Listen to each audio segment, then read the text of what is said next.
यह कहानी एक कामुक रानी और एक दैत्य की है। दैत्य ने क्यों सिर्फ कामुक स्त्रियों की प्यास बुझाता है? चलिए कहानी को पूरा सुनते ही मजा आएगा।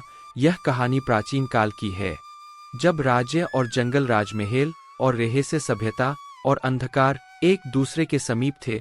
कामवली साम्राज्य की रानी मालिनी अद्वितीय सुंदरता और विलासिता की प्रतीक थी। उसके सौंदर्य के चर्चे सीमाओं के पार तक फैले थे, लेकिन उसकी कामुक इच्छाएं उस कमजोरी थी। मालिनी ने बचपन से हर सुख दुख को अपने अनुसार मोड़ना सीखा था।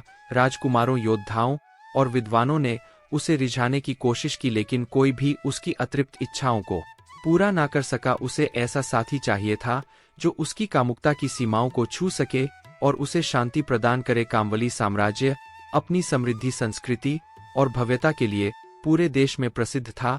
इस राज्य के में थी रानी मालिनी, जो अपनी अद्वितीय सुंदरता और प्रखर बुद्धिमत्ता के लिए जानी जाती थी। उसके काले लंबे बाल, हिरन जैसी आंखें और शहद से सजी आवाज किसी भी व्यक्ति का ध्यान खींच सकती थी। परंतु रानी की सबसे बड़ी पहचान थी उसकी अतृप्त काम वासना की इच्छा। मालिनी का यह स्वभाव बचपन से ही विकसित हुआ था। राजमहल में उसका पालन पोषण हर सुख सुविधा के साथ हुआ। उसके माता पिता ने उसे कभी किसी चीज की कमी नहीं होने दी, लेकिन इस अपार विलासिता ने उसे लालची बना दिया।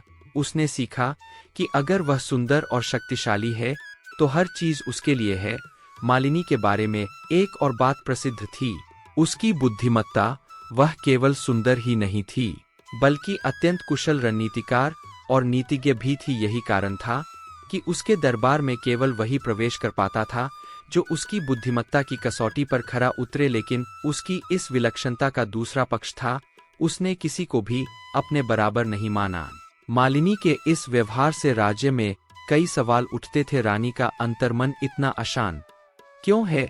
लोग एक दूसरे से पूछते, इतनी विलासिता और शक्ति के बाद भी वह शांति क्यों नहीं पा सकती? एक दिन महल के मुख्य दरबार में एक घुड़सवार तेजी से आया।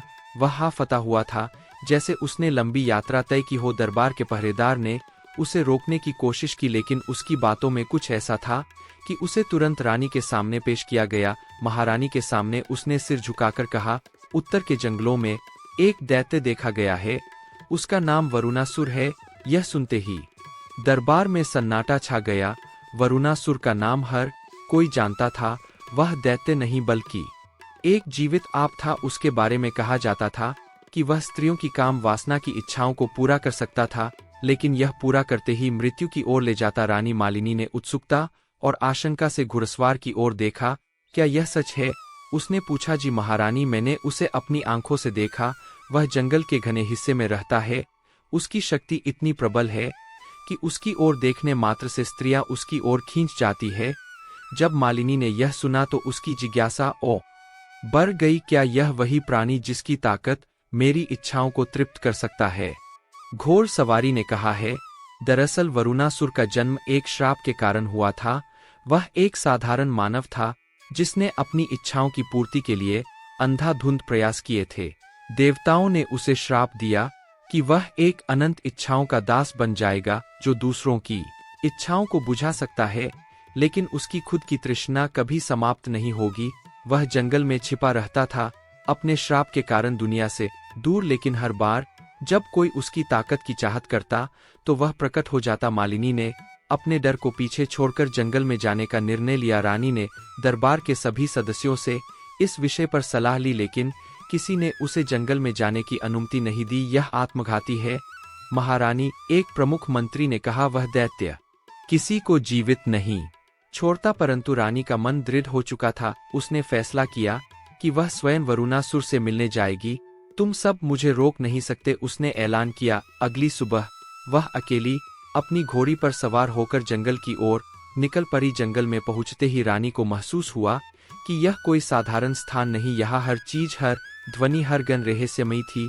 वह जानती थी जंगल के गहरे हिस्से में रानी ने वरुणासुर को देखा।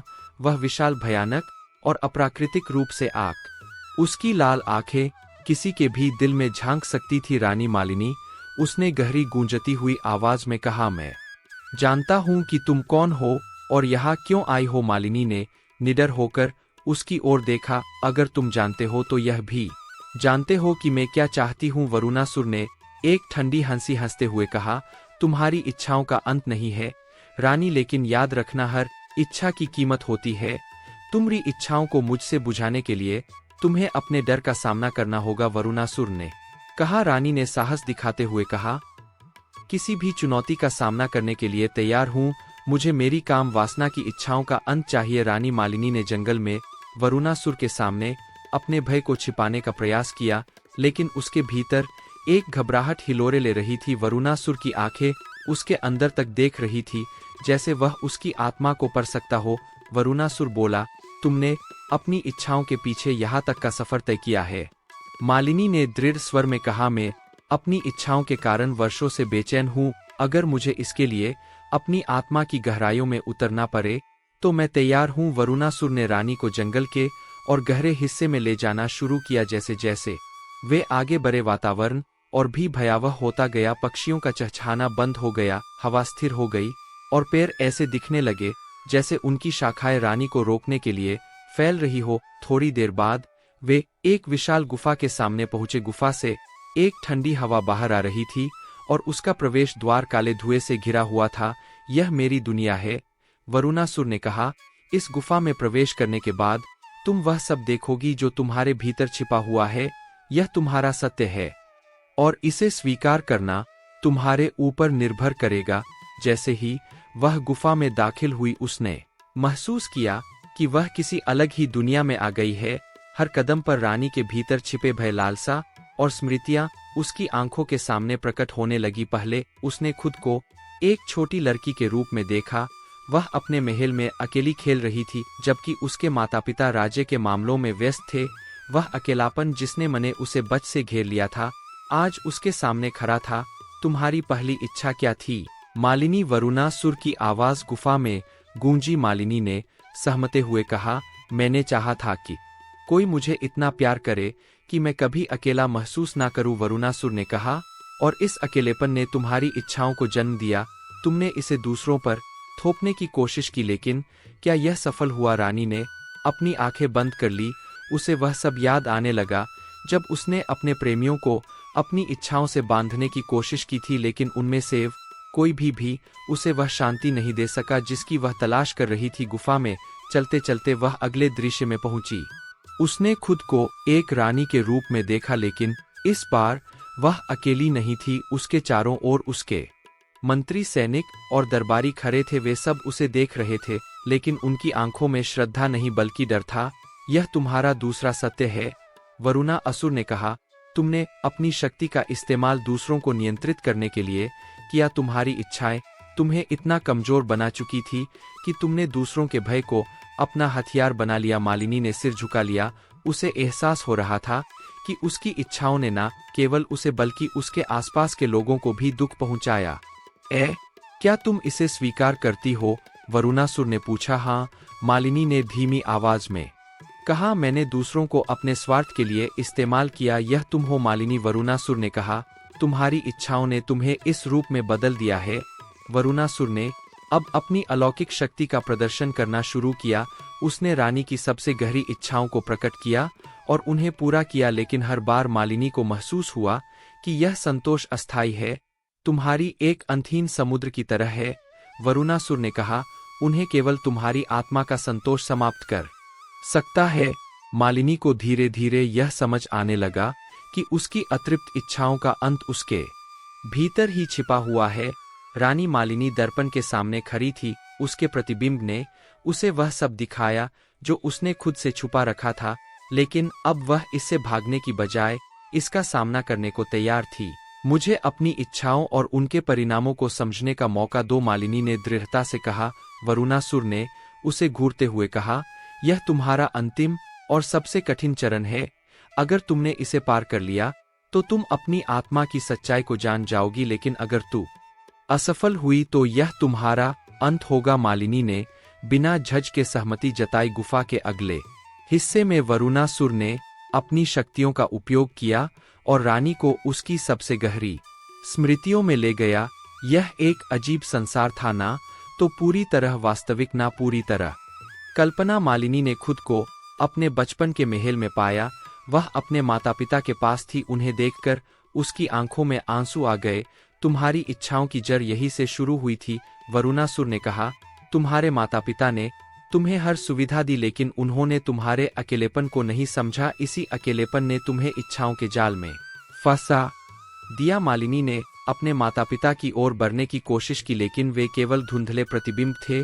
वह चीख पड़ी, मुझे क्यों नहीं समझा गया, मुझे क्यों अकेला छोड़ा गया। वरुणासुर ने कहा, तुम्हें अपने अतीत को स्वीकार करना होगा और इसे माफ करना होगा। केवल तभी तुम अपनी इच्छाओं को छोड़ पाओगी। मालिनी ने गहरी सांस ली और कहा, मैं माफ करती हूँ। मेरे माता ने अपनी परिस्थितियों के अनुसार सर्वश्रेष्ठ किया। अब मैं अपने अकेलेपन को खुद पर हावी नहीं होने दूंगी। इसके बाद वरुणासुर ने उसे उसकी सबसे गहरी इच्छाओं का सामना कराया। रानी ने खुद को एक भव्य महल में पाया, जहां हर सुख सुविधा मौजूद थी। सैकड़ों लोग उसकी सेवा में थे और उसकी हर इच्छा पूरी की जा रही थी। लेकिन जितना अधिक वह भोग का अनुभव करती, उतना ही वह खालीपन महसूस करती।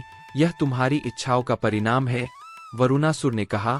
वे तुम्हें तृप्त नहीं करेंगी, यह केवल एक भ्रम है। मालिनी ने देखा कि उसके चारों ओर सब कुछ धीरे धीरे गायब हो रहा है।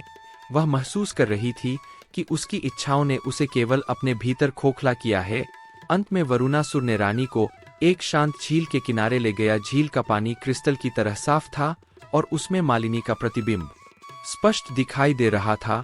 यह तुम्हारी आत्मा है, वरुणासुर ने कहा। अगर इसे शांति चाहिए तो तुम्हें अपनी इच्छाओं के बजाय संतोष को चुनना होगा। मालिनी झील के पास बैठ गई। उसने अपनी आंखें बंद की और पहली बार अपने भीतर के शोर को शांत करने की कोशिश की। उसने महसूस किया कि शांति बाहरी भोग विलास में नहीं, बल्कि आत्म स्वीकृति और आत्मज्ञान में है। जब मालिनी ने अपनी आंखें खोली तो वरुणासुर के चेहरे पर एक हल्की मुस्कान थी। मालिनी ने कहा, तुम्हारा श्राप भी समाप्त हो सकता है वरुणासुर, अगर तुम अपनी इच्छाओं के चक्र को तोड़ने का साहस कर सको। वरुणासुर ने गहरी सांस ली। हो सकता है, लेकिन मुझे अभी और सीखने की आवश्यकता है। तुम्हारा रास्ता अब साफ है, जाओ और अपनी प्रजा के लिए एक सशक्त रानी बनो। मालिनी महल लौटी, लेकिन वह अब पहले जैसी नहीं थी। उसने अपनी प्रजा के कल्याण और राज्य की समृद्धि को अपनी प्राथमिकता बना लिया। उसने आत्मज्ञान के महत्व को समझा और अपनी इच्छाओं को नियंत्रित करना सीख लिया। कामवली साम्राज्य में एक नई सुबह हुई। रानी मालिनी न केवल एक महान शासक बनी, बल्कि एक प्रेरणा भी, जिसने दिखाया कि आत्मा की शांति ही असली विजय है। यह कहानी हमें यह याद दिलाती है कि सच्चा सुख भीतर से आता है, ना कि बाहरी भोग विलास से।